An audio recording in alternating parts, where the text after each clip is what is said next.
পুরনো এক অরণ্যে একটি ছোট্ট অঙ্কুর জন্ম নিল।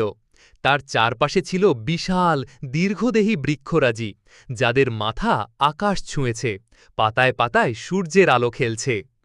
অঙ্কুরটির মনে ভয় ঢুকে গেল। আমি তো এত ক্ষুদ্র, এই মহাবৃক্ষদের মাঝে আমার স্থান কোথায়? এক বৃদ্ধ বটগাছ নিচু হয়ে ফিসফিস করে বলল, প্রিয় ছোট্ট অঙ্কুর, বড় হওয়ার জন্য প্রথমে মাটি আঁকড়ে ধরতে শেখো। ওপরে তাকানোর আগে নিজের ভেতরের শক্তি গড়ে তোলো। যে বৃক্ষ তার শিকড় দৃঢ় করে, সেই একদিন ঝড়ের রাতেও টিকে থাকে। বছর বছর কেটে গেল।